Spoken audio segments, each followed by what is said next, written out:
so it was actually quite interesting. I've been avoiding this for 39 years. Finally got it done today, and it's like I was surprised. I'm actually quite healthy for someone who doesn't do exercise.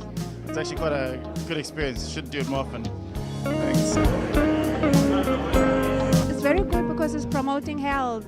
You know, things like BMI, people hardly take their BMI, but here they kind of know, okay, maybe I'm overweight or not. Then here they can ask as much questions as they like, and we've got a variety of experts around. If you don't know what to say, and then you can always refer to somebody who's got better knowledge. So it's a very nice program, and it should really continue.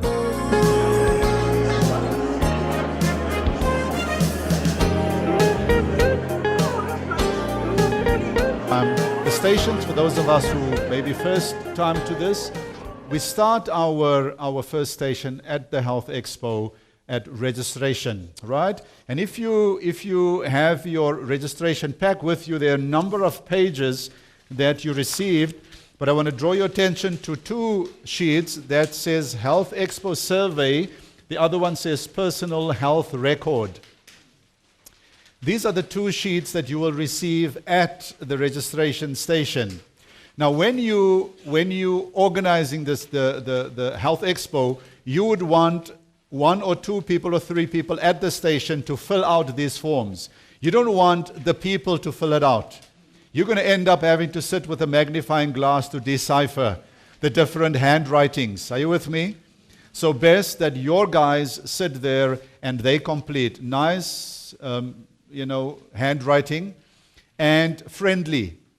People up front. There are about 8 to 10 stations at the Health Expo, right? And I will speak to you after lunch. I'll speak to you about the difference between, remind me if I forget, the difference between the Health Expo, the medical clinic, and the health fair, right? We have to understand those three so that we clearly indicate which one are we targeting for, why, how should I decide which one we're doing, okay? So that is at registration station. The next station would be our nutrition station where we measure the height and the weights. And on the same form here, on the same form and the other form, you will see there we take the height, we take the waist, right? The waist. And because we do the waist, we would not want a man to be taking the waist of a lady. All right? So we are sensitive to that. A man should take the waist of a man. A woman to take the waist of a man is still okay. You know, you go to the shops, the lady does, but as far as possible, man to man and woman to woman. The next one that we take also is the weight. We take the body fat, we take the total body water, and we take the body mass index. That is all on one scale. Right, so that is the nutrition station. The next station would be the massage station. This usually is the most favorite station. People love to be treated. The reason for the station is to relax the person before we do the blood pressure. Understand, everyone? Right? But obviously, I've seen at the massage station, I've seen people crying just because the person took time to touch and ask, how are you? And as you massage, the person begins to open up. Right, so it's an important station. Every station remembers an evangelistic series.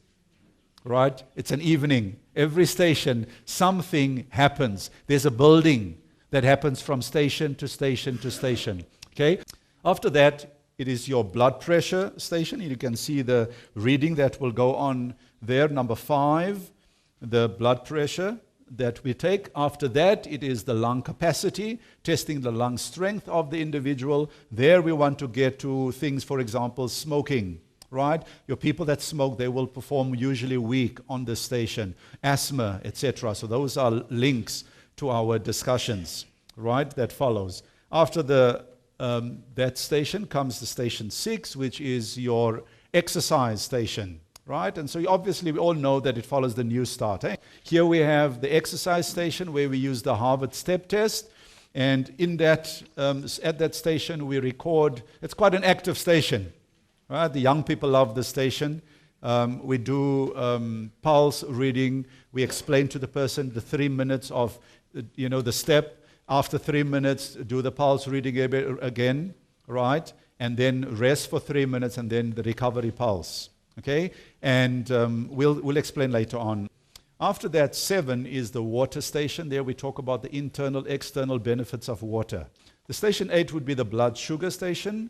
And there we prefer to have nursing sisters, medical people do that station. And even better if they can have the uniform on.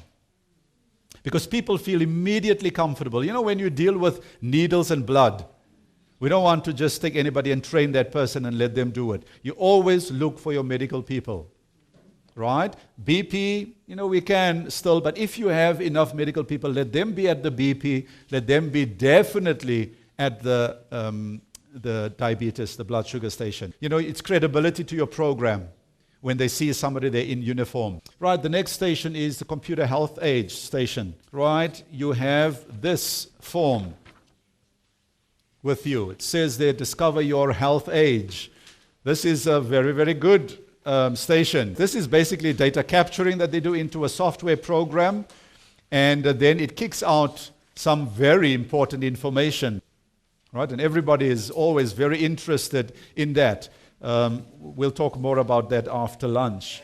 The last station is then your health counseling station, right? And at the health counseling station, that is when everything comes together from the first station through to the last station. Then the counselor sits now and counsels with this individual based on the test results, etc. Right? And so this afternoon, my wife will be covering the counseling station. Right? So that basically is your health stations. Then you can add on there your health literature station. Let me just step back. Whilst you do the counseling, we have learned. And we, you know, as you get your feet wet, you grow, you learn. The Lord reveals new things to us at every health expo. And we learn and we grow and we improve at every health expo. Initially, when we started with the health expos, the person would request, there's a little survey which we will discuss later on, you know, would you like to have Bible studies, for example?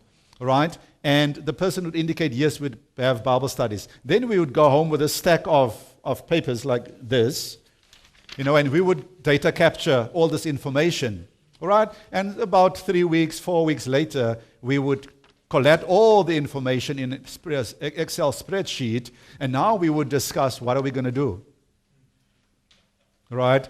That was in 2008, and it's a daunting task. Now, after 2 months, you want to make contact with the person. You say, you remember the health expo? No. You selected, you want to Bible studies. Who are you? You know, it's gone.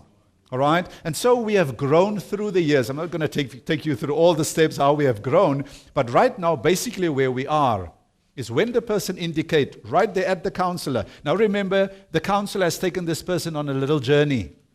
Won the confidence of that person, right? The two of them trust each other. This person indicates, yes, I would like to have Bible studies. The counselor will right there pick up the first 2 studies of VOP. You see, in the past, we would have the VOP card there. The person fills out the card, and we leave it with the person, and nothing happens. Then we will learn, no, we fill it out, the person fills it out, we take it back, sends it down. No, that doesn't work. No, we have the studies right there. Strike while the iron is hot. The person there indicates, I would like to study more. Take the first 2 studies and hand it to the person and say, here are your first 2 studies. In the comfort of your home, you can complete these Bible studies. And we will talk about how do we receive the studies back. We'll talk about that. VOP cards, it's not wrong. It's not bad. Okay? But we'll talk about the different approaches to how we do the follow-up, especially as far as the Bible studies is concerned, right? So then if you want to have literature, you can have different kinds of literature, separate table, last station, where the person can congregate and look through literature. And obviously we've got to exercise wisdom in what kind of literature we're going to place on the table. You can also even go a step further where you have some food samples. Well, that becomes, quite costly, right? Food samples where people can taste, and just chat, just hang around and talk. That's usually something that we don't do because of cost implications.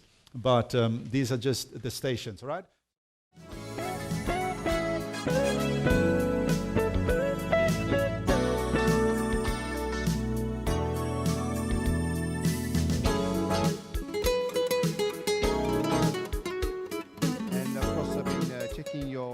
health status, which is very important. And I think this should be done more regularly, I think in various areas. I mean, I'm really glad that they brought this about. And hopefully, I think with the results that we've seen now here, that we can improve our lifestyles.